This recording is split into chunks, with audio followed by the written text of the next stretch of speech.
Yeah, these tip-based employees make $2.13 an hour, and then they figure in their tips to get at least to the federal minimum wage of $7.25 an hour.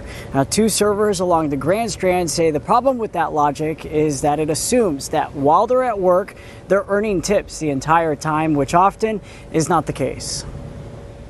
The drink machine, changing out trash cans throughout the day, washing dishes, silverware, those things I don't get paid for from being a good server. I just get paid the $2.13 an hour to help my establishment. Brittany Tarpley was so busy at work, she barely had 10 minutes to sit down and talk. She's been serving along the Grand Strand for 13 years and is happy to hear the Department of Labor is addressing an age-old problem. It's ruling that a tip-based employee directly works to earn a tip for 80% of their work week, and if not, they have to be paid $7.25 an hour, not including their tips. So at least with minimum wage, when I'm coming in that hour and a half early to come set up for the day, and I'm staying an hour and a half afterwards to help my other coworkers, I would see something. Another server, Yasmin Spence, says it would also help during the slow season. Living in Myrtle Beach, a tourist area, it's definitely difficult during the winter time as well. Like, you could be at work for 6 hours, walk out with like $10. Now, even if a worker does tip-based work for 80% of the work week, the order says if they do side work for more than 30 minutes, they have to earn the $7.25 for that time. Whenever it's the slow season, they start cutting people a lot earlier.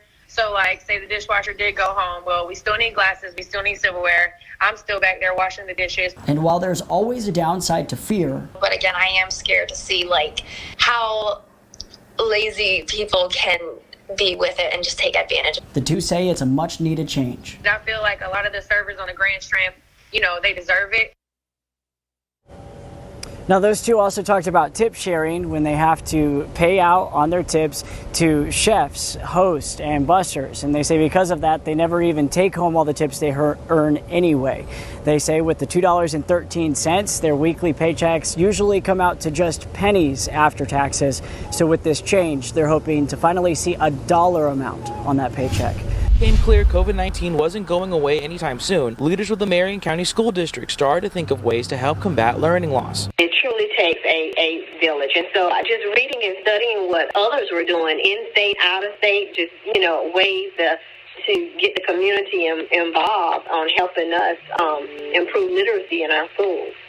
After doing some more research, the district found a program that could help close that learning gap. The superintendent wanted to find a place where students felt comfortable and would be around the community. So they thought, what better place than local barbershops? Through the years, barbershops have always been that place where communities come together and just exchange information, what's going on locally, what's going on nationally. The barbers have always played a very important role inside those communities. The program is called the Cutting Edge Literacy Project, and it gives students the chance to read books provided by the district to their barbers while they're getting a cut. So far, 3 barbershops are participating, and they say they feel it's a great way for the community to get involved in the future of the county. So it's just exciting seeing the kids just stimulate their minds and stimulate themselves other than just the video games and the cell phones through those mobile devices. Not just my teachers care about how I'm doing in terms of my academics and schooling, but my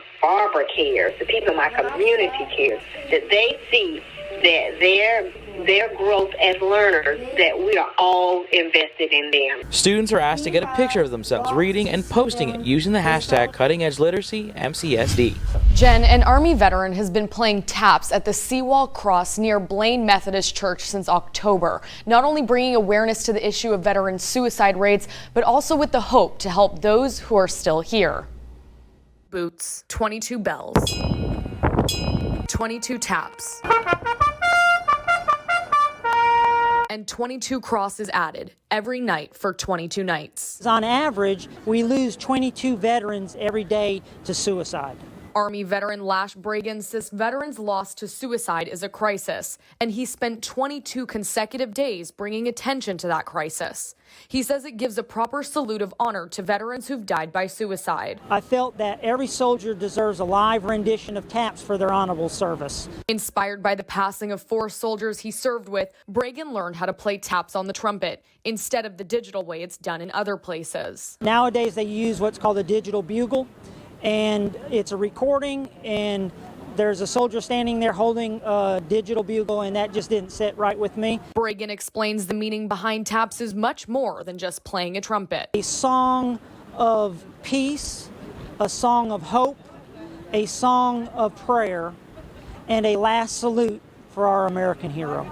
And while he's always honoring those who have passed, Bragan says bringing veterans together during these 22 days provides an opportunity to save those who are still with us. The connections that they make in being able to talk with each other and share stories with each other, those connections is what really helps prevent some of these 22 from happening.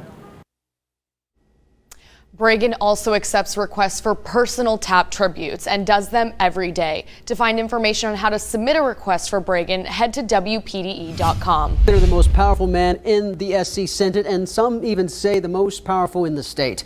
For decades, Senator Hugh Leatherman was the gatekeeper to the purse strings of the Palmetto State. His passing not only leaving a hole in Florence County, but statewide.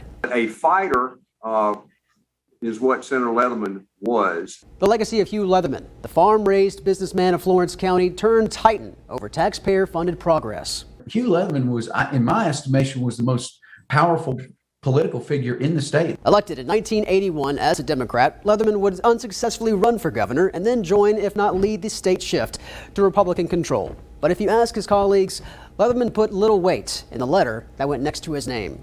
The term statesman is what I would assign to him. He knew the power he wielded could change the state, resigning from a now non-existent Senate President pro temp position, remaining in the Senate in 2017 to continue his work on the Senate Finance Committee. His work there instigated new growth across the state. I'm telling you, Boeing would not be in South Carolina without Hugh Leatherman. He's been the champion for the ports. This year, SC Ports opened the first container terminal in the U.S. in over a decade, with Hugh Leatherman's name taped across it. The commitment he had to representing the people of Florence, the people of the PD, and the people of South Carolina is truly a special thing. Locally, the industry from Dillon's Inland Port and improving road work across Florence County have Leatherman's fingerprints on them. For the man who said change does not come often here, he left behind a legacy of exactly that, for the better of the PD and the state economy. I'm not really sure who we have in South Carolina that can step in Hugh Leatherman's shoes and fill them. There'll be a great void left in the General Assembly. The stubborn optimist, as his family knew him, never stopped working. Before he died, they said he still had draft legislation and budget proposals in his hands while at the hospital. Hugh Leatherman was 90 years old.